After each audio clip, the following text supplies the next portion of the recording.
Okay, here we are on our fifth and last night of our presentations, and I'm still Diane Post, and he is still Bob McWhirter. So thank you all for coming back, and I know we're going to have a fabulous last night. And here you go, Bob. William Tecumseh Sherman was a racist by anybody's measure. He once said, I like black people, and of course, he didn't say black people, there's brackets, black people. I like black people well enough as black people, but when the fools and idiots, okay, when fools and idiots try to make black people better than ourselves, I have an opinion.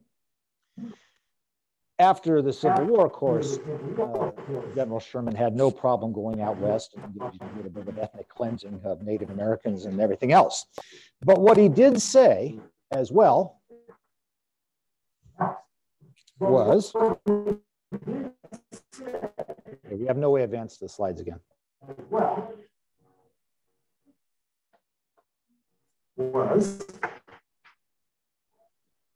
I'm just building the suspension right now for the next statement. There we go. Oh, but when the fight is over, the hand that drops the So if even William Tecumseh Sherman could get that proposition, that laid the foundation for something more. The other way. Okay, here we go. The fact of the matter is that the first American to die for his country was a black man. He was also a Native American. He was Crispus Attucks, who in the Boston Massacre on March 5th, 1775, was the first American to die when the British opened fire. We have expanded the franchise to vote over the years, but originally, early American voters, you had to have sufficient property to qualify. White males who owned a farm or town lot of significant size and were required to be followers of the Christian faith, which, by the way, excluded Roman Catholics as well, not just Jews and other isms. And of course, there was no voting for those who were property.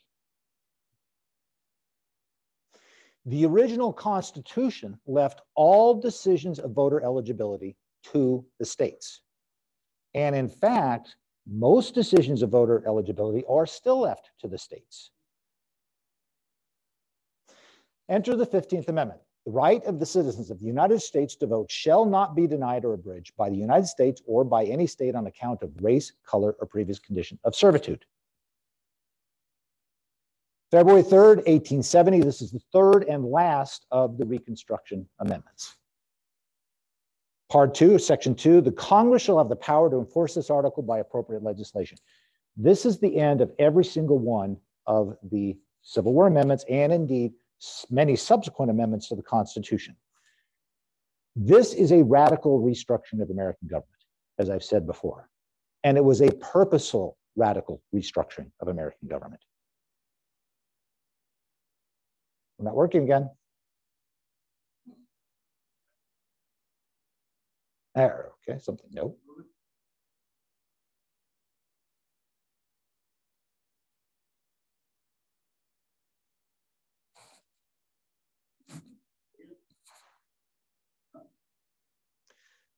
I never did follow that rendition of Casey at the back. I have often talked about the incomplete narrative. Bad white people caused slavery, and then the good white people ended slavery. Well, more than any other, and by the way, there is no question that good white people fought to end slavery. And there's no question that they sacrificed to end slavery. But, and the 15th Amendment fathers includes President Grant, Charles Sumter, John Bingham. But the role of Black self-determination in the origin of the 15th Amendment is clearer than even the others of the Civil War amendments. African Americans were there from inception. This is American soldiers from the Yorktown campaign, including an African American. Peter Salem killed Major Picard at Bunker Hill. African Americans were at Bunker Hill. Salem Poor was a well-known Revolutionary soldier fought for the entire thing. African Americans fought in the War of 1812. South Carolina refused to enlist black troops because slaves were too servile to make good soldiers. South Carolina legislature were much disgusted here. The Congress recommended us to arm slaves. It was received with great resentment as a very dangerous and impolitic step. They would have rather lost the Revolutionary War than enlist black soldiers. Now, this argument that they're too servile kind of fails on its own terms. The point of a soldier is to be servile, especially in the 18th century when the point was you lined up in rows and shot the hell out of each other until you died. Okay. I mean, you were supposed to do that. Revolutionary General William Whipple had a slave named Prince who told him, "You are going to fight for your liberty, but I have none to fight for." A pretty compelling point, which was not lost on General Whipple, who immediately emancipated him. And remember this painting, Washington crossing the Delaware? Right there is James Monroe, and right there is Prince Whipple pulling an oar. By the way, these chunks of ice, it was often thought they were put there for dramatic effect because, you know, the Hudson River doesn't freeze over anymore. Well, there was kind of a little ice age going on back then. Oh, I beg your pardon, Delaware River. There was a little ice age going on back then, and it probably actually did have those chunks. But I can guarantee you, it was so damn cold, nobody was standing up like that on the way across. Nobody. Yeah. Oh, okay. And by the way, it was not just as line infantry. We okay here?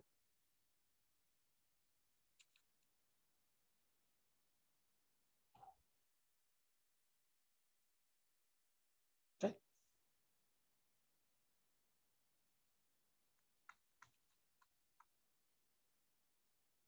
I'm keeping note of your title. Yes, let's take a question. I planned this for a question. Yes. So could California decide to let 16-year-olds and 17-year-olds vote? Yeah. All by themselves? Oh, sure. Yeah. They, the 24th Amendment says you can't, 18 and up, right? But I don't see anything in the Constitution that couldn't say that 16, that the state wanted to. For instance, felons. Some states allow former felons or felons to vote, other states don't. But didn't some states allow women to vote in the West? Oh, yes, indeed. Yes.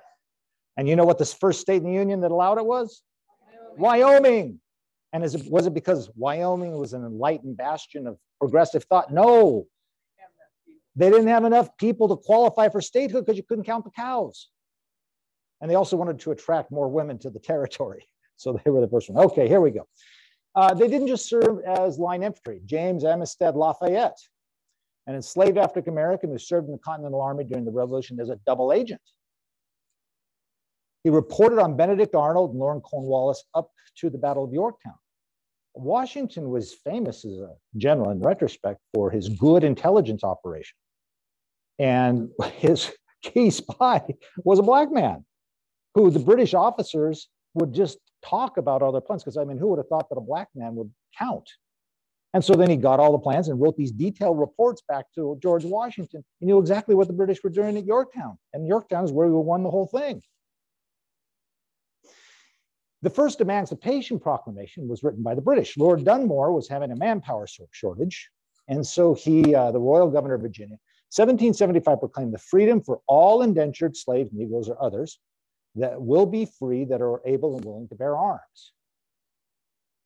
This is a painting, the death of Major Pearson with a loyalist black soldier depicted. The Declaration of Independence actually referred to Lord Dunmore backhandedly by saying King George III was bad because he has incited domestic insurrections among us.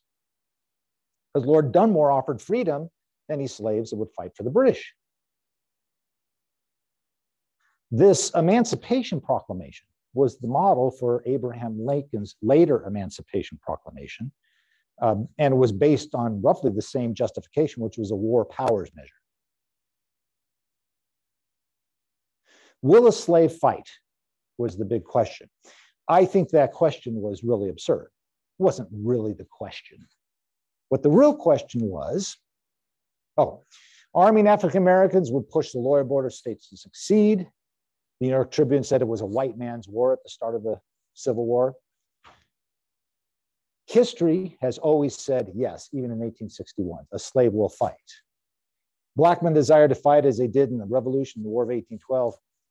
The question is absurd, but again, the real question is, what do you do when he fights too well? That's the question. Not will a black man fight?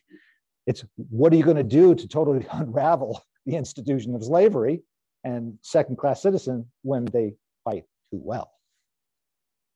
When he fights too well, noticed, Grant, it would be very easy for a black man who fought well eventually to put a ballot in his hand and make him a citizen. This is Grant saying this in 1862. Military emancipation, again, talking about black self-determination. Military emancipation was what kind of forced Abraham Lincoln's hand in the Civil War. Thousands of slaves fled the Union lines. Now, Benjamin Butler, Union general, later congressperson from Massachusetts, refused the demands for their return and declared them contraband of war. That sounds kind of like, a little pejorative and condescending now, but what he was doing was classifying them as something that cannot be returned because they are the object of the war. Contrary to Lincoln's policy of trying to bring the South back into the Union in the early part of the war. It was black self-determination that changed policy. And it's remarkable because, frankly, the results of war throughout history has been an increase in slavery. Usually slavery, people put into slavery to pay for the cost of an expedition or war or whatever, right? The the Civil War was unique in that it led to emancipation. Escape has always been about black self-determination, which forced Lincoln's hand. And of course, I have to thank Michael Rosado, who gave us permission to use his image of Harriet Tubman on the cover of the book. Will a slave fight or will he fight too well? Frederick Douglass, William Wendell Phillips argued black soldiers would help the North win the war. Once let the black man get upon his person the brass letters US, let him get an eagle on his button and a musket on his shoulder and bullets in his pocket, and there's no power on earth which can deny that he has earned the right to citizenship, argued Frederick Douglass. Now, the Emancipation Proclamation, you kind of learn about it in school. Okay, the fact of the matter is the Emancipation Proclamation did not free the slaves.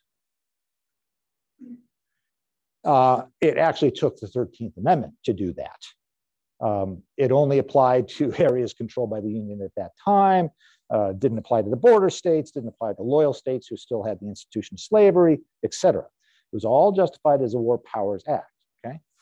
But one of the things the proclamation did, and by the way, as Union armies advanced, its scope grew as more slaves were released, and they learned about the proclamation from soldiers coming south.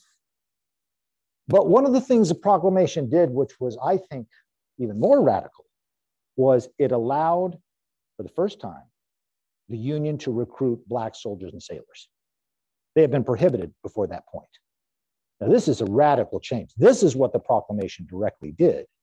And frankly, there's no real arguments against it. Like there could have been arguments like, oh, the president had no power to end slavery on his own.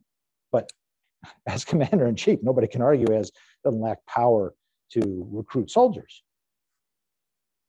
Frederick Douglass knew that these men joined not just to end bondage, but to have their place in political life recognized. This is Southern propaganda, writing the Emancipation Proclamation, showing, once again, the Civil War was about slavery and the offense they took at the Emancipation Proclamation. Black soldiers clarified the war's purpose. You say you will not fight to free Negroes, though some of them seem willing to fight for you, but no matter. By the way, I love Abraham Lincoln's way of doing that. He does that all the time. Like, yeah, you want your country, well, they'll fight for you, but hey, that's okay. Fight then exclusively to save the Union. I issued the proclamation on purpose to aid you in saving the Union. To save the Union now, it wasn't just we're saving the Union. You needed to have the ending of slavery in order to preserve democracy. Around 180,000 black men fought in the Union Army, over 20% of those eligible. Sometimes those numbers are a little higher. This is the one that most scholars have settled upon. This is a far higher enlistment rate than whites in both the North and the South. 10% of the total Union fighting force by the end of the war were African Americans. If he fights well by arming the Negro, we have added a powerful ally. They will make good soldiers, recognized Ulysses S. Grant. Grant is coming into his own now. He's kind of been shutted aside, and rightfully so. He was the first civil rights president. The proclamation was the heaviest blow yet given the Confederacy. I believe they are resorts which, if vigorously applied now, will soon close the contest, noted Abraham Lincoln.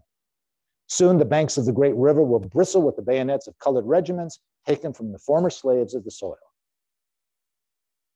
This is Abraham Lincoln's second inaugural parade with numerous black soldiers marching in regiment.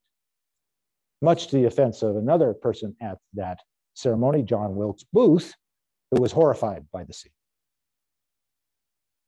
Slave to soldier. This is Gordon, a self-emancipated man turned soldier from Harper's Weekly. This starts to show the whole nation what slavery was really about. A lot of people had been just kind of a benign ignorance, but the Civil War brought it to the forefront.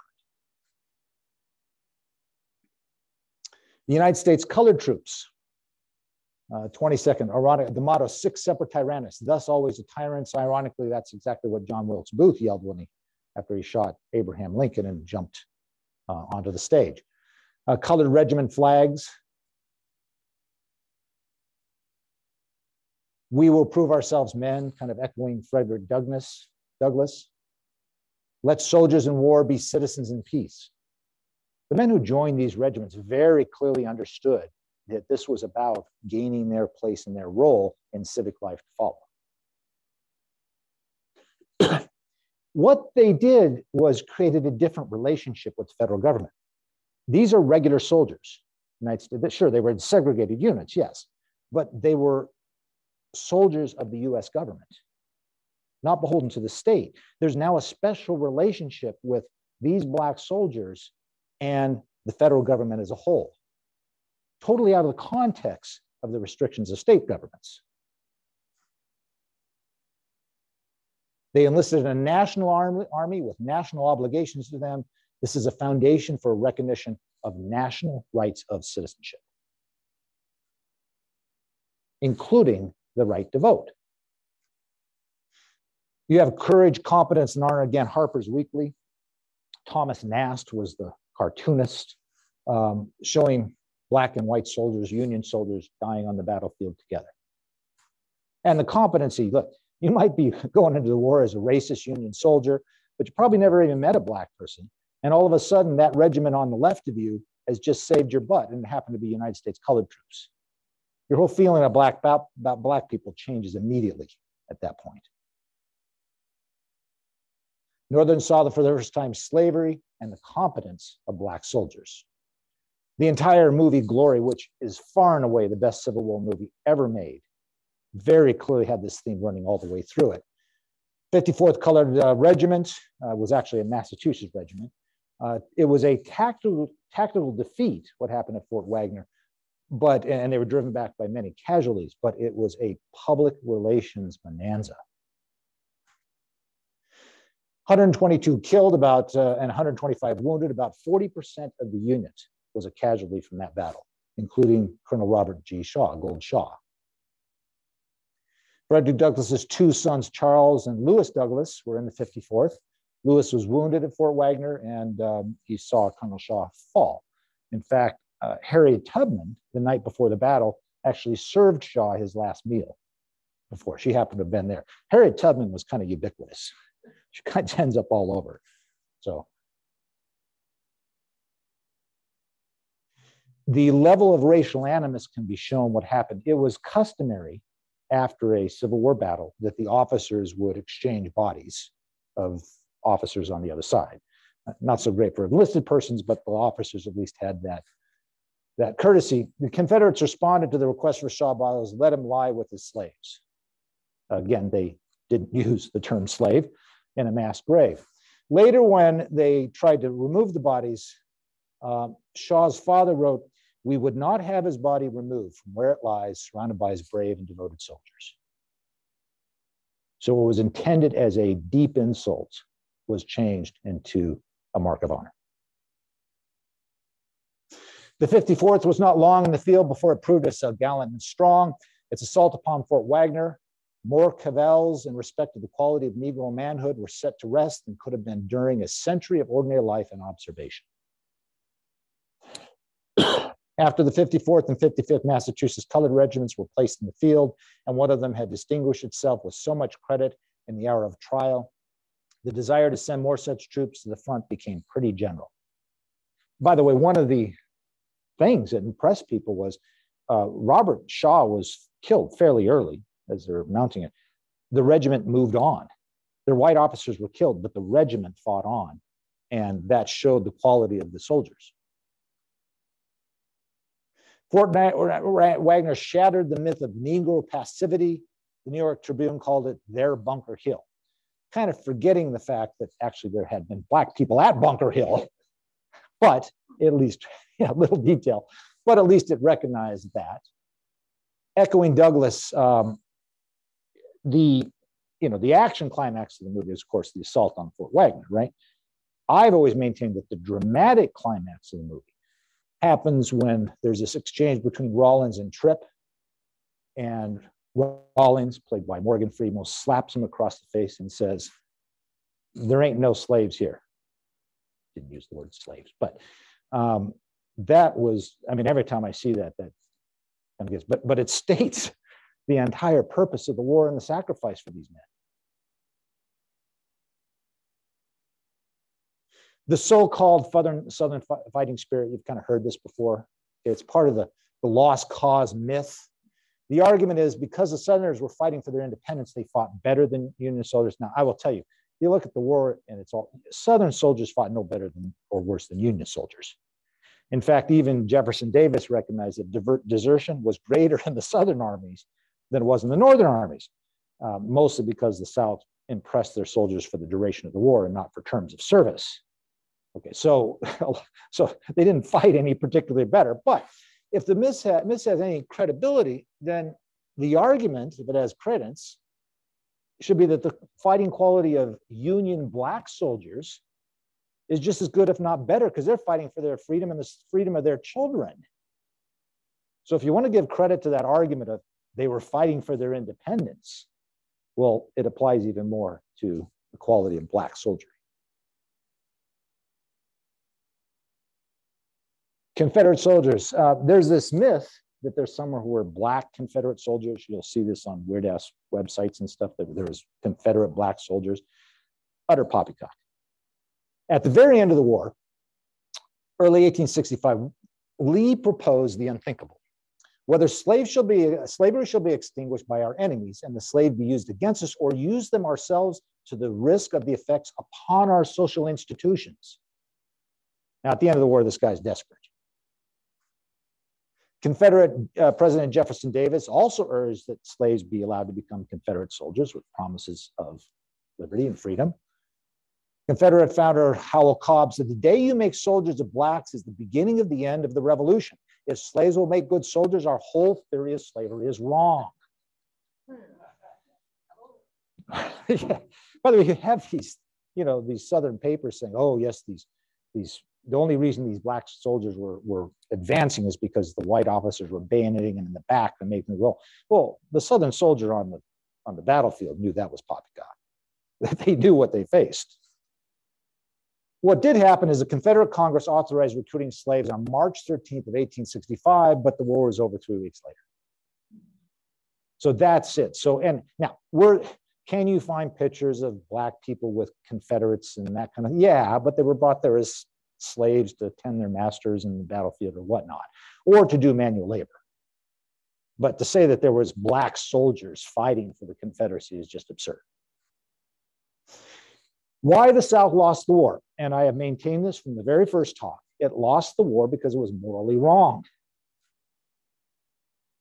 The Confederacy's refusal to recruit black soldiers dispels the key element of lost cause myth that the North's greater manpower defeated a heroic South. The 1860 census recorded nearly 4 million persons in bondage in the South. If the South would have offered freedom for service, the Confederacy would have had all the manpower they needed to fight the war. The fact that the Confederacy did not wish to risk the effects upon our social institutions underscores the Civil War was about slavery, and the South lost because it was just morally wrong, not defeated by greater manpower. And I've often maintained, the South didn't need to win the Civil War. All they needed was a draw. They didn't need to win. All right. After the Civil War, Congress acts. The 38th to the 42nd Congress, I think I mentioned this. This Congress did more change for America than any other Congress before or since. They did more. Fighting for the vote. Republicans controlled Congress. They passed statutes giving black men the vote. It didn't apply to tens of thousands of black men in border states. Democrats opposed all these efforts to enfranchise blacks. Thomas Nast, franchise and not this man, despite his service and sacrifice, very clearly making the statements. This is a white man's government. This is 1865. There's propaganda starting. You got stereotypical Irishman, which is the Northern Democratic Party, ex-Confederate Nathan B. Forrest, Southern Democratic Party, Chief Democratic Party financier, August Belknap, trampling over a prostrate United States colored troop soldier. This is what people are seeing right after the Civil War, the resistance to expanding the franchise and freedom and the vote starts. One less vote, killing, assassination, etc. Now, in 1868, Grant had an unexpectedly narrow victory in that election. People thought Grant was going to win by a lot more. Well, the Republicans kind of got together, and this convinced them that they really had to protect the black vote. All black people in the South were now officially counted.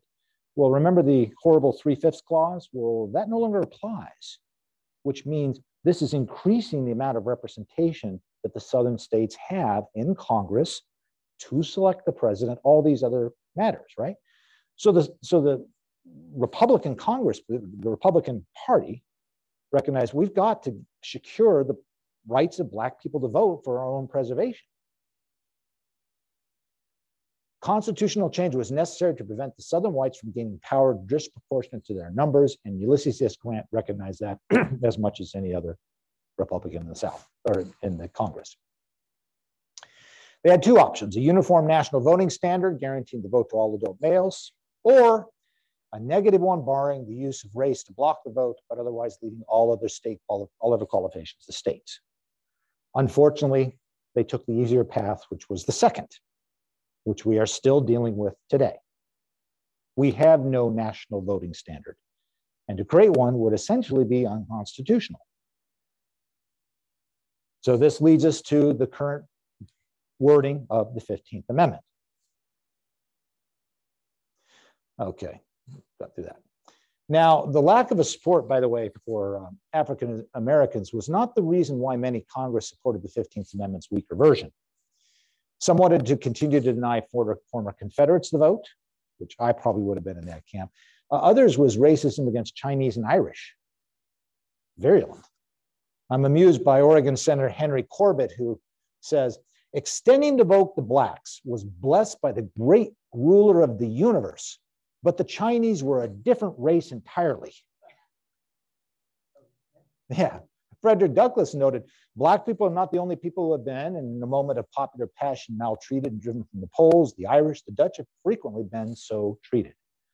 Frederick Douglass had a kind of very empathetic quality to him. He was able to see, the problems that women had and other races as well. Democratic Party was an appeal to racial stereotypes. The Democratic platform shows this Anglo-Saxon dude in The Republican platform, according to them, is a gross caricature. And that's what they were pushing. Simon Cameron of Pennsylvania, amusing character. He was one of these wheeler-dealer political bosses, kind of one of the guys you had to go to get anything done. But he was very expansive. Everybody, the Negro, the Irishman, the German, the Frenchman, and even the Chinaman, I welcome every man, whatever may be the country from which he comes. If I want to make backroom deals, I'll deal with anybody. You kind of got to warm up to that kind of egalitarian thing about it, right? Supporting the 15th Amendment, again, Thomas Naff's Uncle Sam's Thanksgiving dinner with everybody around the table, all races, ethnicities, sharing equally in the bounty of America. Ulysses Grant lobbied hard for the 15th Amendment, which gets ratified in 1870. Full citizenship and suffrage. 1870, the Ku Klux Klan and other groups killed scores of Black people to discourage voting.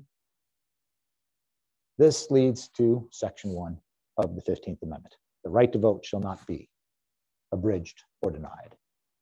Oregon didn't ratify it until 1959. California, 1962. God, you got those China people in California. Maryland, 1973. Kentucky, 1976. And Tennessee didn't ratify until 1997. Pretty embarrassing, even like, for Oregon, but much less Tennessee, for Christ's sakes. Now, this is the first time voter eligibility is not left to the states. The very first time the Constitution changed this. So why the progression? Well, okay, the 13th Amendment abolished slavery. That should have been it, right? Well, yet some continue that former slaves were not citizens. Yeah, they're free, but they're not citizens, which is just bizarre if you really accept the premise of America, right? Kentucky didn't ratify 76, Mississippi 1985. So let's put in the 14th Amendment. All persons born in the United States are citizens, yet some continue that even though they're citizens and even though they're free, they can't have the right to vote. Yeah. Yeah, like women. And then that's what leads, of course, to the 15th Amendment. Its purpose was to strike at official efforts to impede minority Americans from voting, a purpose as relevant today as it ever has been.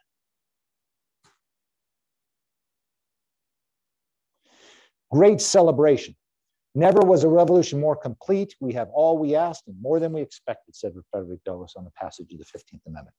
Wendell Phillips, whose life's work he decided was finished, nothing in all history equaled this wonderful, quiet, sudden transformation for millions of human beings from the auction block to the ballot box.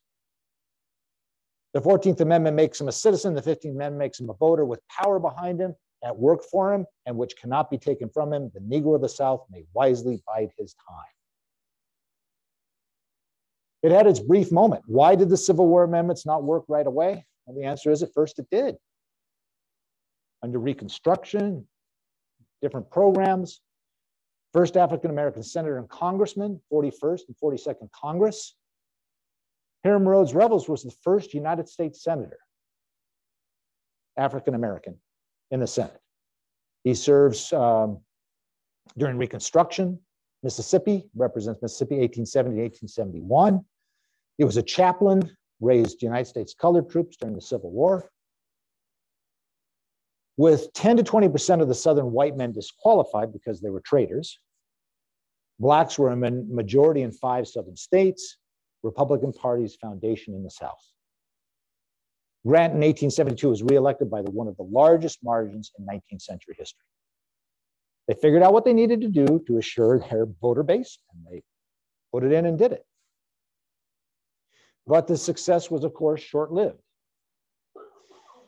This is where you get the entrance of the Redeemer governments and Jim Crow South. The election of 1876 was horrible. Republican Rutherford B. Hayes withdrew federal troops from the South in 1877 because he cut a deal in order to get those Southern delegates to win the presidency. It was a tied election. This often gets referred to, remember, in the Bush versus Gore situation. Well, it was just as horrible in 1876. So from 1890 to 1908, Southern states disenfranchised most Black people and, by the way, many poor whites. This is the political exclusion until after federal civil rights legislation in the 1960s. Subjugation of the poor, black and white. Again, from this time period, Democrats and former Confederate states passed constitutions that disenfranchised black people, poor whites, poll taxes, literacy taxes, expanding felonies, and residency requirements. Alabama, from 1900 to 1903, eliminated 40,000 white voters, even though the white population had grown. By 1941, Alabama had disenfranchised more poor whites than blacks, mostly by the poll tax. Now, of course, this purpose was clearly racist, but it was also classist. This was to maintain the old Southern slave power aristocracy, which one of us, I think, very sad to see still today, you have the pitting of poor whites against blacks, when in reality, they're all in the same boat. The Confederate seal, people talk, oh, we need to go back to the Confederacy was an aristocratic, undemocratic form of government. Of its 9 million population, only about 1.5 million white men could vote. Poor white men, women, and slaves were politically dispossessed. The post-Civil War Jim Crow South was just an extension of the Confederate government. The South will rise again. Well, most of the people saying the South will rise again would never have the right to vote in that South. Why would anybody want that to rise again?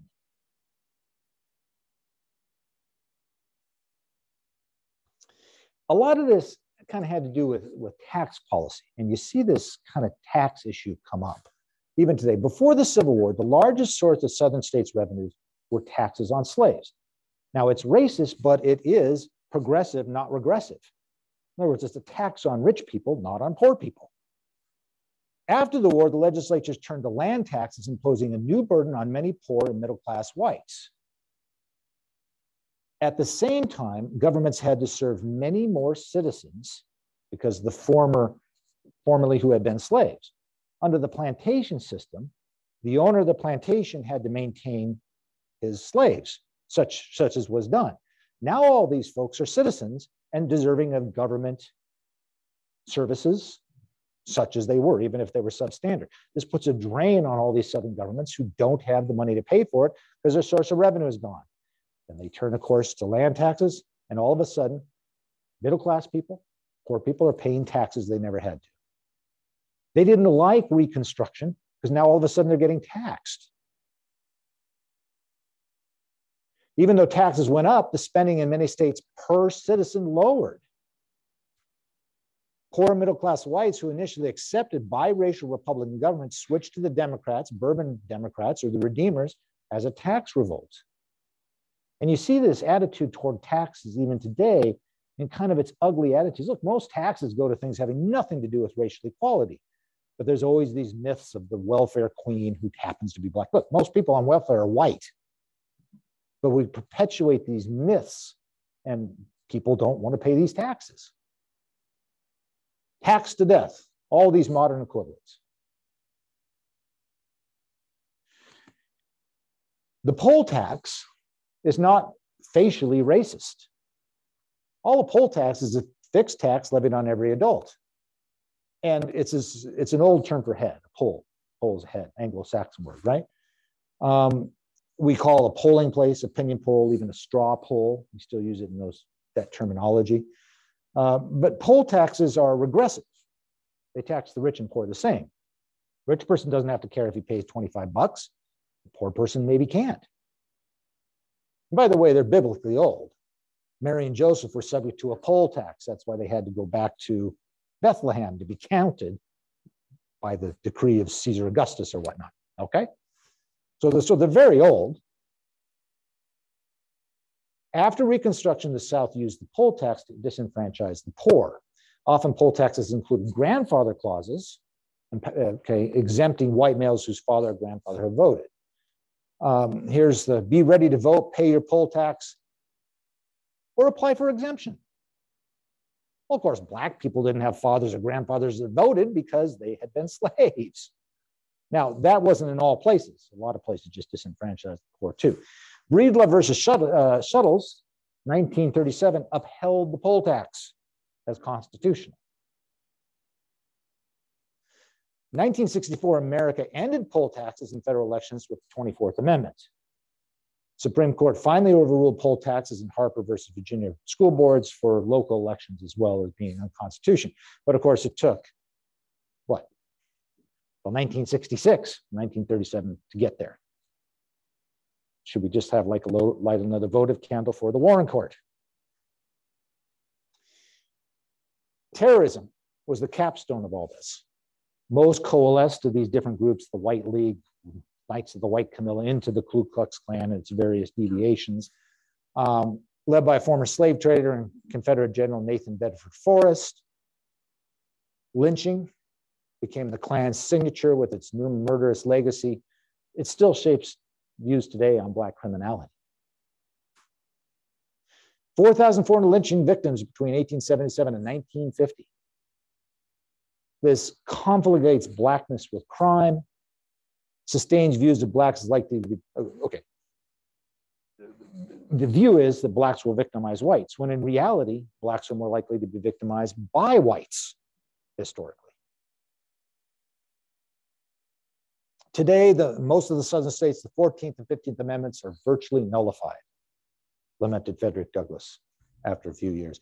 The rights which were intended to guarantee are denied and held in contempt. The citizenship grant in the 14th Amendment is practically a mockery. The right to vote provided for in the 15th Amendment is literally stamped out in the face of government. The old master class is today triumphant, and the newly enfranchised class in a condition but little above that in which they were found before the rebellion. He writes in 1892.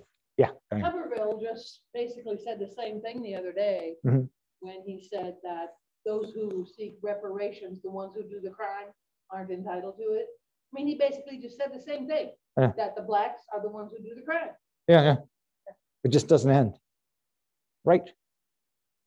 If you'd like to buy several copies of my book and send it to him, we can arrange to have that as well. Does he know how to read?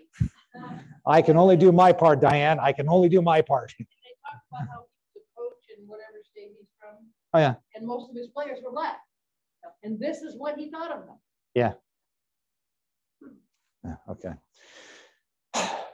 Last time I spent a lot of time talking about the Wayne Fuller Supreme Courts. Well, I left the part about voting rights and how they messed that up for this lecture tonight.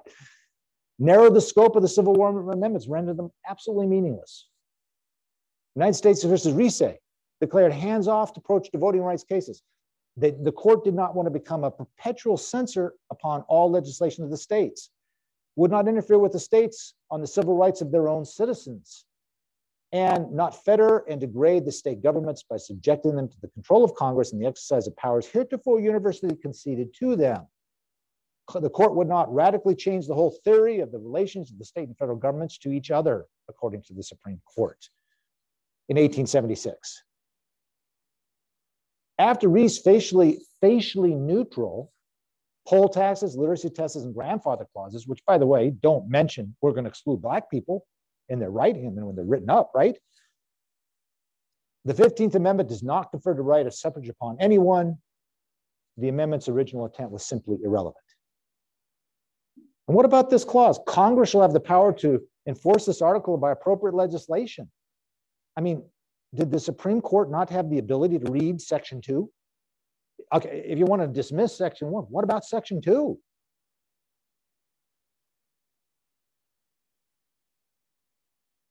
And by the way, these arguments are floating around right now in the Supreme Court. Douglas explained how it happened.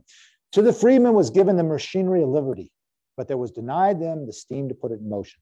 They were given the uniform of soldiers, but no arms. They were called citizens, but left subjects. They were called free, but left almost slaves. The old master class was not deprived of the power of life and death, which is the soul of the relationship of master and slave. They cannot, of course, sell their former slaves, but they retain the power to starve them to death. And wherever this power is held, there is the power of slavery.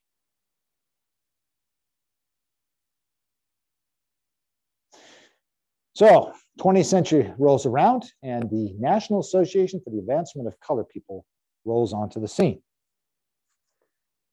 Ginn versus the United States struck down grandfather clauses. Myers versus Anderson said that officials who enforced grandfather clauses were liable for civil damages. The two both came out in 1950. So you struck down grandfather clauses. It would have been ignored. Who cares? But when you say that that guy who is enforcing it and sitting at the table telling Black people they can't do it because their father or grandfather didn't vote, now he can be sued, well, all of a sudden people start changing. And these are all cases brought by the NAACP. They took on the Texas white primary system that excluded Blacks from holding office over 25 years. It developed a legal strategy and lined up the cases and plaintiffs to advance racial and voting and racial equality. Dr. Lawrence A. Nixon of El Paso, Texas, asked for a ballot in the 1924 Democratic primary. This is Dr. Nixon through the years. He was in it for the long haul. Nixon versus Harrigan, Nixon versus Condon, United States versus Classic, Smith versus Allwright, Terry versus Adams. He just kept on with it, as did the NAACP. And by the way, this is a highly educated man who should not have been denied on a literacy test or a poll tax or anything else. They chose their plaintiffs well. Over 25 years, the NAACP dismantled the white primary system. Now, the Klan fights against this directly in voting. And this manifests itself in Florida. 1920 summer, the NAACP and the Republican Party supported the Florida-wide drive to register African Americans. Indignant Klan chapters throughout the Florida mobilized, beware, the Ku Klux Klan is again alive. Every Negro who approaches a polling place next Tuesday will be a marked band. This is a white man's country, boys. Save your own life next Tuesday.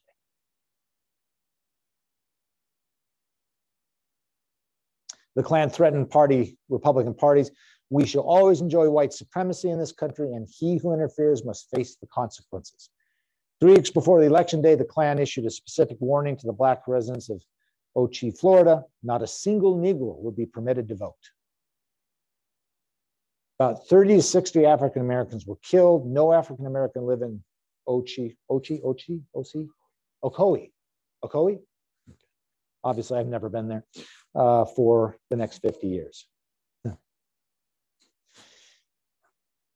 To show this effect in a microcosm and how racism works is, let's talk about voting in the context of juries, because this is intricately connected. The voter rolls are also the juror rolls. They're based on the same thing.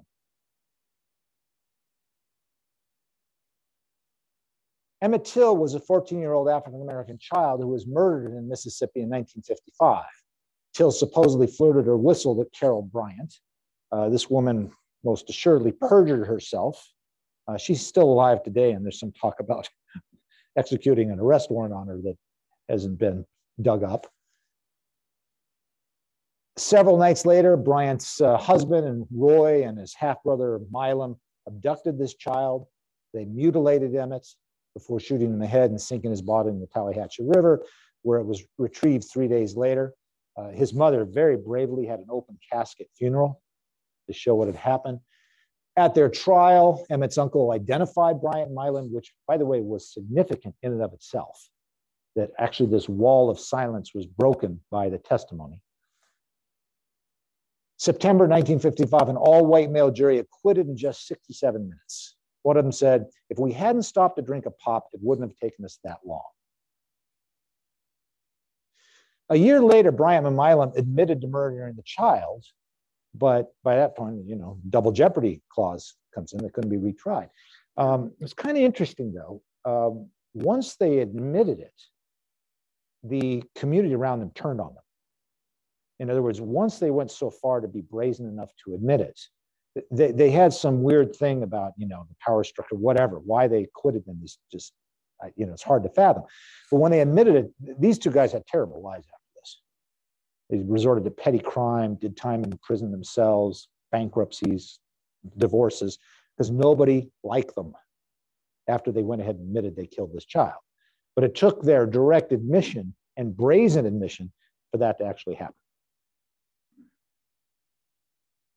Now, Batson versus Kentucky came in 1986. You cannot exclude jurors based on race. The right to serve and the right to vote belongs to the juror. By the way, it's not a defendant. Criminal cases that I have, you raise a Batson challenge on behalf of your defendant, but it's the juror's right that's violated, not the criminal defendant's right. And this is how it's tied into the right to vote. This is Emmett's legacy. The racial composition of Derek Chauvin's jury included 6 Black or multiracial jurors. And the result was starkly different. The right to vote makes a difference. It makes a difference on a jury, and it makes a difference in elections. A jury as one peers is not an all African-American jury for an African-American defendant. So this is what directly leads Emmett Till's death, among other cases, to the Voting Rights Act of 1965. Kind of a brief but great collaboration between Lyndon Johnson and Martin Luther King Jr. Emmett's case became a key foundation of the movement, the Voting Rights Act. So was Mississippi Burning, the murder of these 3 young men. Andrew Goldman, James Chaney, and Micah Schwerner were killed. Their bodies were found 40 days later. Couldn't identify who was black or white at that point. But this was the key change. The movie Mississippi Burning was kind of loosely based on the events. Final push for the Voting Rights Act was what this caused. And this made a huge difference. Prohibited racial discrimination in voting. Section 5 had a pre-clearance procedure, prohibits certain jurisdictions from implementing voter laws without Attorney General or U.S. District Court approval. Including Arizona. You're kind of getting ahead of my talk, but okay. Go ahead, Diane. Here's your cue. What does it include? Including Arizona. Yep, including Arizona and several other jurisdictions, but primarily the Deep South, places like Alaska as well. Okay, these places had documented racial injustice and racial histories. Act massively increased voter turnout and registration among African Americans, among Black people. I gave a little blood on that bridge in Selma, Alabama for the right to vote. Representative John Lewis. Now, the response to the Voting Rights Act was the Republican Southern strategy. This is the most remarkable realignment of an issue in politics. Remember, all of this talk, the Republicans have been the good guys on racial justice. Total switch happens here. It was a strategy to increase political support among Southern white voters appealing directly to racism. Civil rights movement deepened existing racial tensions in the South. And if you look at these two, Southern strategy and the Voting Rights Act, there's a kind of coalescence in a large number of those states in the Deep South. Richard Nixon and Barry Goldwater developed strategies that contributed to political realignment of white conservative voters to the Republican Party. This pushed the Republican Party to the right. The Republican Party used to not be as conservative as it is today. This is part of what pushes it to the right. This is a radical change in politics. 2005, RNC Chair Ken Milam apologized for the Southern strategy. This is part of the public record. You'll hear some people say, oh, the Southern strategy is a myth. No, it was not a myth. Michael Steele, former chair of the Republican Party, notes and has denounced it on numerous occasions about the Southern strategy.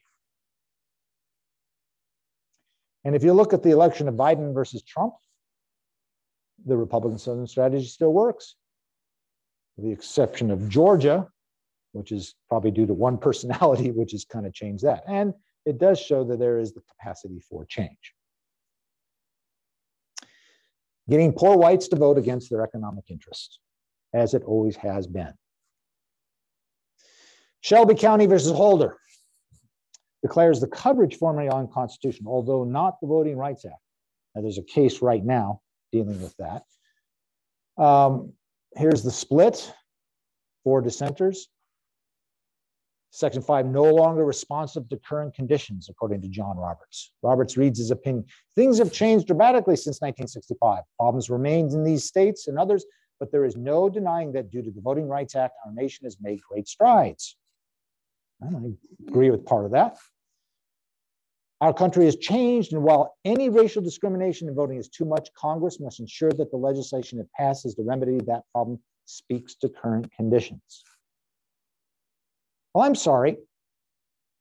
What Section 2 says is Congress shall have the power to enforce this article by appropriate legislation.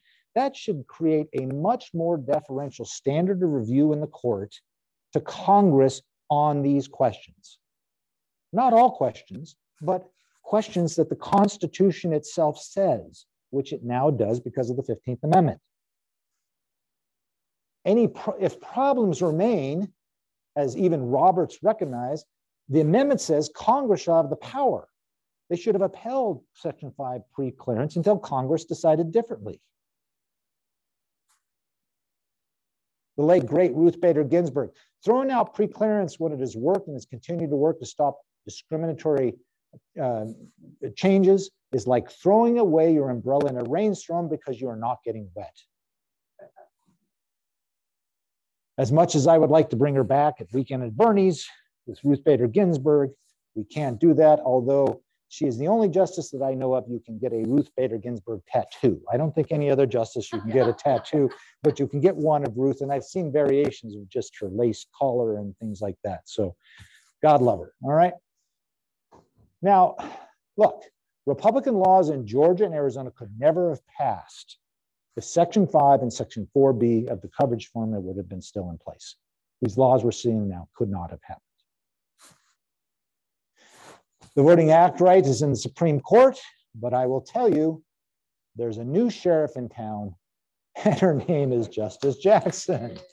And she's in the minority, to be sure, but I have read, oh yes, and I've read what she said in the last oral argument on the voting rights case, and she is good, and she will challenge it. She's also saying exactly what I said in my book, but hey, you know, that wouldn't be the only reason I would like her.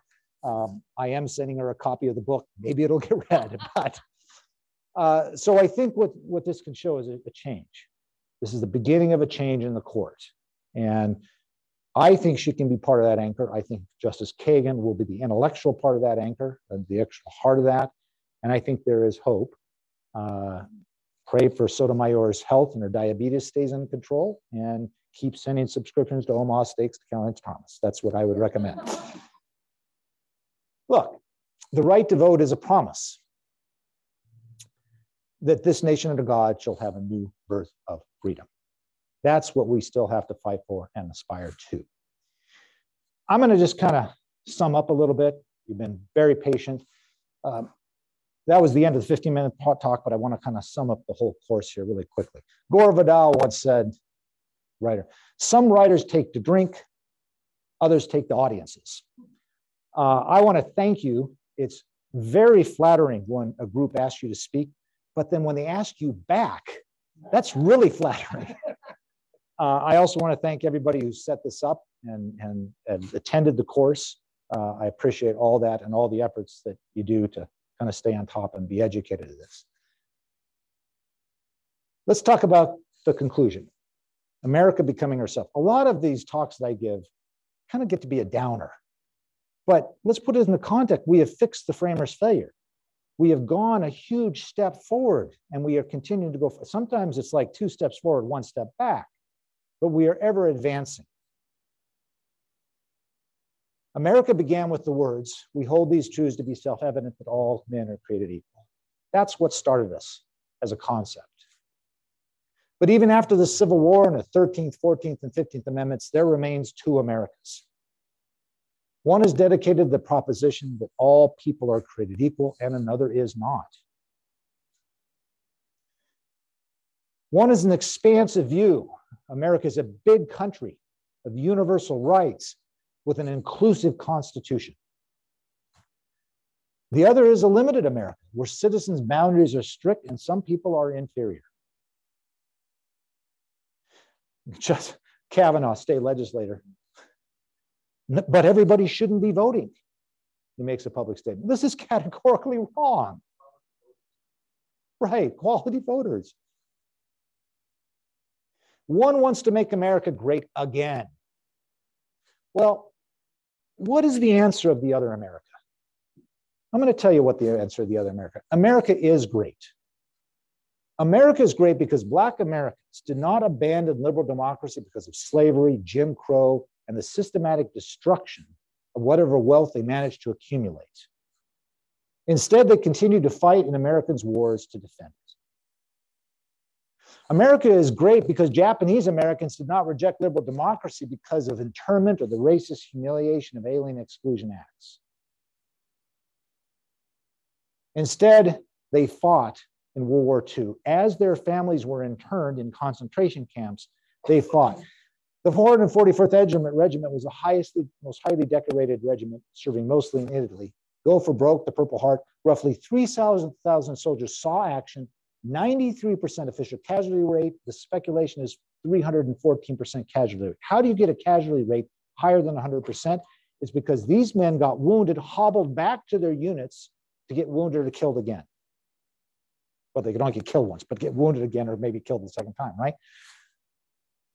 21 Medals of Honor, 9,486 Purple Hearts for roughly 3,000. That's more than 3 Purple Hearts per soldier. Yeah. Fighting for the American cause, the American dream, and liberal democracy. Mr. Miyagi, by the way, in Karate Kid, the fiction, he was part of that regiment and had a Purple Heart, or a Medal of Honor. Okay.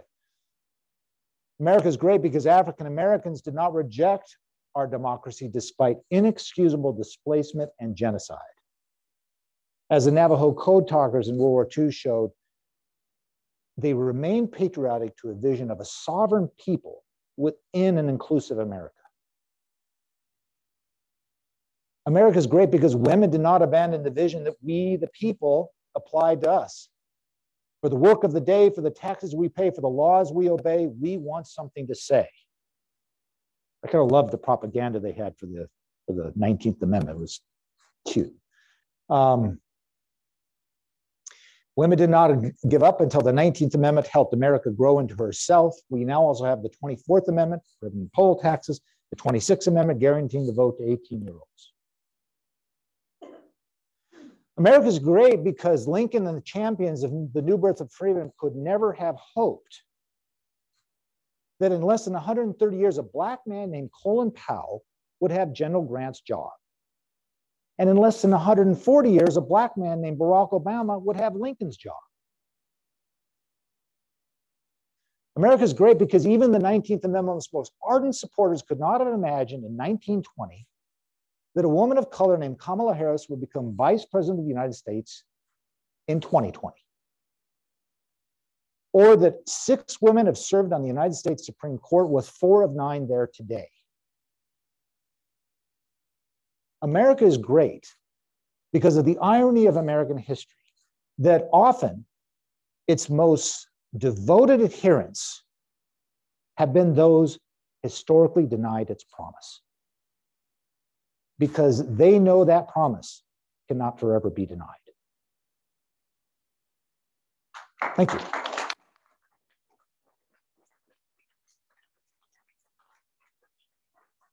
Topic next week. I think I need a couple years to write the next ones. Yeah, any questions? I think the Congress way too easily. Section 5 could have, Congress could get together and pass it all over again. All the court said was too old, but they didn't. And then Reconstruction didn't have to fall apart, but Congress let that happen. Yep. The drug war didn't have to go on for 30 years when everybody knew that it was about there was a huge amount of racism and crack cocaine disparity, but they let that happen. So, sometimes neglect really needs to be called out and criticized, and I think it does. I fully agree, but I think the only point I was making is one Congress creates something good in racial equality. The court should give greater deference to it instead of going the exact opposite. Look, and I made this point, I think, last week. What that case did was basically put in the pre-Civil War understanding of federalism, which, by the way, still exists. Most of our lives are regulated by state government. Okay, that's the federalist idea. That's the intent of the framers. But we have national values when it comes to issues of racial justice and equal protection for everybody and equality, which encompasses LGBTQ and any other minority group. And I think that's where Congress, so let's put it this way. When Congress passes a law under the 14th or 15th Amendment to increase racial voting, that has to be protected. When they don't do that, that should be overturned. In other words, the direction goes one way. It's not a two-way street if you follow the intent of the framers of these amendments. If you are an originalist, with Justice Jackson, I think she's playing the originalist game to its fullest conclusion, from what I can tell the way she's spoken. And that's what I think is. So if Congress was to pass a law that said, oh, we want to bring in back racial segregation, well, that's unconstitutional. But if they pass a law that says we're going to end racial segregation by something else, the court should give deference to Congress on that. Yeah, the deference flow only goes one way. And by the way, I agree with you. Don't give Congress a pass. They very well could go in and do it, and they've got to have the will to do it. But that's the political fight we have. Yeah. The Congress is there because of us. Yes. And if we don't elect the people in Congress who will support these values, it's on us. No question. So, Look, to the extent I possibly can, I try to be somewhat nonpartisan, but obviously I do not succeed in these talks. But let's just go. I mean, there is one party that is now devoted to every non-democratic means of maintaining power. Not everybody in that party by any means. There are people horrified in that. But if you look at gerrymandering, purely non-democratic, controlling the judiciary, purely every non-democratic means of maintaining power, that cannot sustain itself forever and continue with what we have. And I think if you look at, as once, dark money, the Republicans used to lead in dark money. Actually, Democrat causes lead in dark money now, which is fine. Let's get rid of dark money. Oh, okay. I would never go so far in the middle of a talk, endorse something like that. I'm sorry, what did you say? What proposition? Okay. Any other?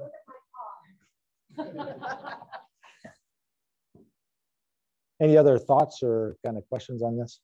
Well, again, I can only thank you for the interest, and anybody wants to stay around, clean out, I'll do the rest of Casey at the bat, which I gave before when we were setting up, but thank you all very much. Yeah.